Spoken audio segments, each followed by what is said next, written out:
ও আমাকে দেখায় 3 বছর ব্যবহার করছে।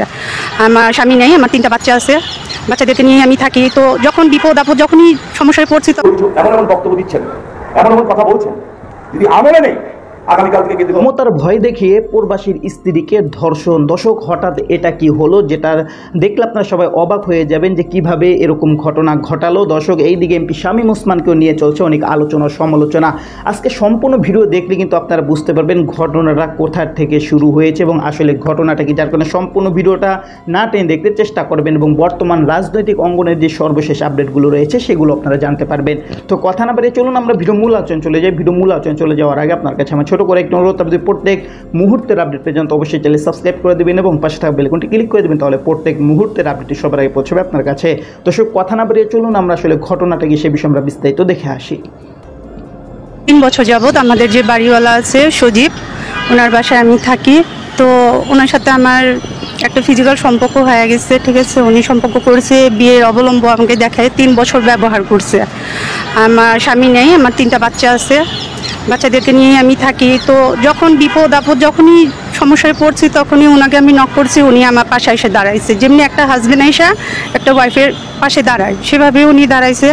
দাঁড়ার পর আমার মানে একটা ভালো একটা ব্যক্তি হয়ে উনি আমাকে পরিচয়টা দিছে। দেওয়ার পরই উনি আমাকে বললো মানে একটা সম্পর্কের কথা। তা আমি বলছি না, নাজাইজভাবে তো করাটা তো সম্ভব না। যাই হোক, তো বলার পর উনি ওনার বন্ধুকে নিয়ে বুয়েটের এখানে একটা মসজিদ আছে, ওখানে উনি আমাকে সাক্ষী রেখে বিয়ে করছে। তারপর আপনি গিয়ে কোরআন সাক্ষী রেখে বিয়ে করছে, ওনার বন্ধু এগুলো সবই জানে, ঠিক আছে। তারপর গিয়ে আপনার যখন 3 বছর পূর্বে পার হয়ে গেছে, ছেলেরা হোক বাইরের মানুষ হোক নানা রকমই তো কথা জিজ্ঞাসা করবে, যেহেতু সিঙ্গেল মাদার জিজ্ঞাসা করবে। তো আমি ওকে আবার বলা চালু করলাম যে এটা তুমি বৈধভাবে করো, লেখাপড়া কাগজ কলমে এটা করো। তো বলার পর থেকে ও আমার উপরে খুব টর্চারিং করা চালু করছে। পুলিশ নিয়ে আসছে, 4-5 বার পুলিশ আনছে বাসায়। তারপর আপনার দেখা গেল আমার বাচ্চাদের উপরে টর্চারিং করছে, নানান রকমের অভিযোগ দিচ্ছে, বিশ্রী খারাপ খারাপ কথা বলতেছে। বলে কীভাবে আমাকে বাসা থেকে বের করবে, আর যেটা আমাদের ভিতরে যে সম্পর্ক হয়েছে ওগুলো সবও না বলতেছে।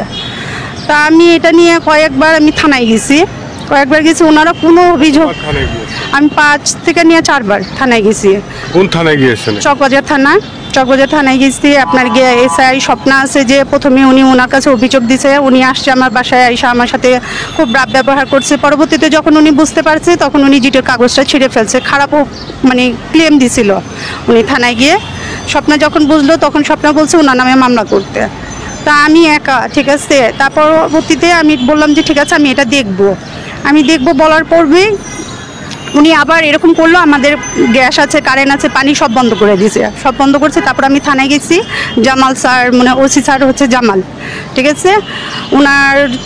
উনি মনে হয় ঢাকার বাইরেই ছিল। তা ওনার বিকল্পে আরেকটা স্যার ছিল, ওই স্যারকে আমি বিস্তারিত সব কথা বললাম। বলার পর রাতে 12:30 পর্যন্ত আমার 3টা বাচ্চা নিয়ে আমি চকবাজার থানায়, কিন্তু ওনারা কোনো অভিযোগ আমার নিচ্ছে না। পরবর্তীতেও আমি গেলাম, সেদিনও কোনো অভিযোগ নেয়নি, দেলোয়ারকে দিছে। দেলোয়ার বলতেছে ভদ্রলোকটা নাকি খুব ভালো, কিন্তু ওনারা কোনোভাবে এটা যাচাই বাছাই করেনি, ওনারা আমার এই ক্লেম দিতেছে। তো আমি না পারতেই ভাইয়া আপনাদের সহযোগিতা চাচ্ছি, আপনাদের সাহায্য চাচ্ছি, আমাকে হেল্প করেন, ঠিক আছে। আমি কোনো দিক থেকে হেল্প পাচ্ছি না। আমি ডিসি স্যারের অফিসেও গিয়েছিলাম, ওনারা সব শুনছে, শোনার পর বলছে যে আপনার মেডিকেলের যে কাগজ আছে ওগুলো নিয়ে আসতে। তো পরবর্তীতে 3-4 বার আমি ডিসি স্যারের অফিসেও গেছি, আমাকে ঢুকতে দেয়নি, বলে যে স্যার নাই, ঠিক আছে। তো এখন যখন 8 তারিখের ঘটনা, আমি আর আমার ছেলে বাইরে গেলাম, যাওয়ার পূর্বে ওনার 2টা বউ আর কিছু খারাপ মহিলা আমাদের এলাকায় আছে, ওদেরকে নিয়ে ওনার বউরা আমার 2টা বাচ্চার উপরে খুব বেশি নির্যাতন করছে। এটা ওর কাছে ক্যামেরাতেই আছে, ফুটেজ দেখতে পাবেন আপনারা যদি এটা দেখেন। আমার বাচ্চাদেরকে খামচি দিয়ে মারামারি করে 2টা বাচ্চাকে বের করছে, একটা 13 বছর, একটা 8 বছরের। সেই ব্যাপারটাও আমি ওসি স্যারকে জানাইছি, কিন্তু ওসি স্যার কোনোভাবে আমার অভিযোগ নিচ্ছে না। আমি এটা জিটি করতে চাচ্ছিলাম, কিন্তু উনি জিটি নাইনি, বলছে আপনি জানি এটা 2-3 দিন পরে আমরা ডিসি স্যারের অফিসে বসবো। এখন এখানে বসার কি হলো বলেন, আমরা তাহলে কার কাছে যাব? আমরা সাধারণ একটা মানুষ, আমরা কার কাছে যাব? আমার টাকা নেই, ওনার অনেক টাকা আছে, অনেক। উনি বলছে তুমি যেখানে যাবে সেখানে আমি 1 পাতিলা মোরগ পোলাও আছে ওটা রান্না করে খাওয়াই দিব, ওরা সব আমার কথা বলবে। তা আইন কি মরে গেছে? আমি গেছি কেন আমার অভিযোগটা নিল না? এটা আপনাদের কাছ থেকে আমি সাহায্য চাচ্ছি, হেল্প চাচ্ছি। আর যাতে কোনো নারীরই এরকম অবস্থা না হয়, আমি সমাজে মুখ দেখাইতে পারতেছি না, ও যেভাবে আমার পিছিয়ে লাগছে, আমাদের আইনের লোকরাও লাগছে, কারণ ওনারা কোনোভাবে আমার হেল্প করতেছে না। এটা আপনারা একটু দেখেন, তাই আমি আপনাদেরকে বিরক্ত করলাম বা নক করলাম। তখন ওনাকে ও যে লিগালভাবে করতে বললাম কাগজ কলমে, যেহেতু বাসায় আসতো ছেলেরাও এটা পছন্দ করতো না, বারবার কয়বার বলা যায় যে না আসছে ভাইয়া মা এই কথা বলবে ও কথা বলবে, এটা বলতে বলতে যখন বাচ্চারা বিরক্ত করা চালু করছে, সমাজেও তো আমার বলতে হবে 3টা বাচ্চা, যেহেতু একটা গার্জেনও বলছে যে ওদের হাত ধরবে, ও গার্জেন হিসাবে থাকবে, সেই বিষয়টা নিয়ে যখন ওর সাথে কথা বলা চালু করলাম আজকে 6 থেকে 7 মাস যাবত আমার সাথে এরকম মানে করে চালু করেছে। আমার কাছে ভিডিও আছে যে যখন ওই সারি স্বপ্নাকে পাঠাইছি তখন থেকে মানে উনি অত্যাচার করাটা আমার সাথে চালু করলো, অনেক অনেক খারাপভাবে অত্যাচার করতেছে, যেটা মানে বুঝাইতে পারতেছি না। আমার কাছে পারতেছে না, আমার বাচ্চাদের সাথে করতেছে, কারণ জানে আমি বাচ্চাদের প্রতি অনেক দুর্বল।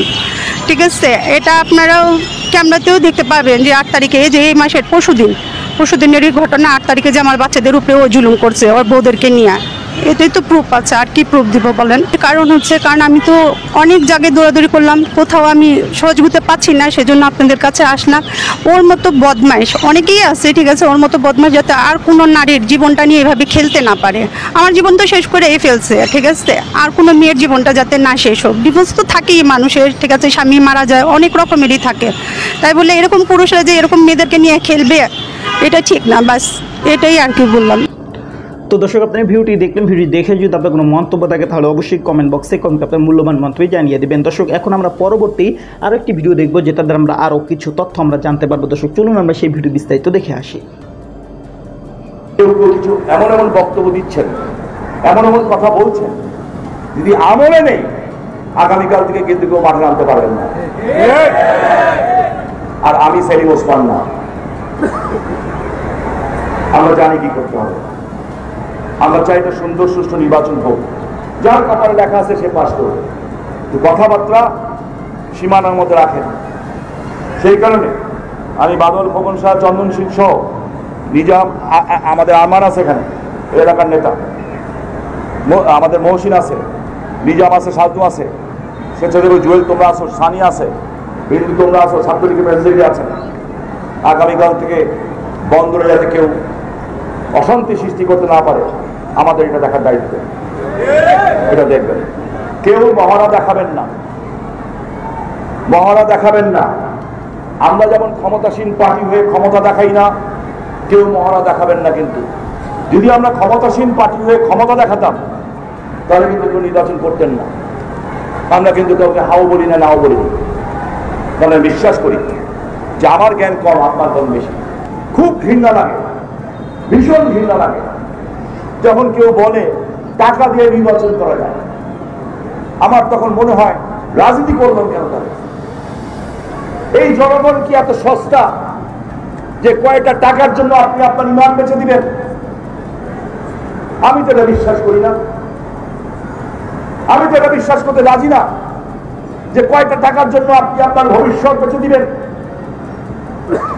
আমি টাকা দিয়ে সেই নির্বাচন করবে যে আগামীতে টাকা কামাবে। আমি কোন নির্বাচনে, 96 নির্বাচনে আমি নির্বাচনের দিন কোথাও যাই নাই, আমি কবরস্থানে ছিলাম। তখন শুধু আমার আব্বা চলে গেছিলেন আর দাদা দাদি, তারপরে নির্বাচন দায়ী করেছি। আর এইবারের নির্বাচনেও আমি সকালবেলায় উঠে আমি কিন্তু আমার আব্বা আম্মা ভাইয়ের কবরের সামনে বসে আমি 41 বার প্রায় ইউনুস খতম দিয়েছি। এইমাত্র আমি যখন ওখানে বসা, কেন্দ্রের থেকে নির্দেশ এসছে, সর্বোচ্চ পর্যায়ের থেকে আমাকে খোকন শাহ এবং বাদল জেলা সাধারণ সম্পাদক টেক্সট দেখালেন যে তাদের কাছে নির্দেশ এসছে বন্দরের নির্বাচনে সশরীরে এসে অবস্থান করার জন্য এবং প্রয়োজনীয় ব্যবস্থা করার জন্য। এবার অর্থাৎ আওয়ামী লীগ জেলা এবং মহানগরের কাছে নির্দেশ চলে এসছে এবং অঙ্গ সহযোগী সংগঠনের কাছেও নির্দেশ আসবে। আমি কাউকে খাটো করতে চাই না। তো দর্শক আপনার সম্পূর্ণ ভিডিও দেখলেন, সম্পূর্ণ ভিডিও দেখে যদি আপনার কোনো মন্তব্য থাকে তাহলে অবশ্যই কমেন্ট বক্সে কমেন্ট আপনার মূল্যবান মন্তব্য জানিয়ে দেবেন। দর্শক কথা বলতে বলতে আমরা ভিডিও শেষ পে চলে এসেছি। ভিডিও শেষ করার আপনার কাছে আবার অনুরোধ করছি, আপনি প্রত্যেক মুহূর্তের আপডেট পেয়ে চান তো অবশ্যই চ্যানেল সাবস্ক্রাইব করে দেবেন এবং পাশে থাকা বেল আইকনটা ক্লিক করে দেবেন, তাহলে প্রত্যেক মুহূর্তের আপডেটটি সবার আগে পৌঁছাবে আপনাদের কাছে। দর্শক বিশেষ কিছু সবাই ভালো থাকবেন, সুস্থ থাকবেন, আল্লাহ হাফেজ।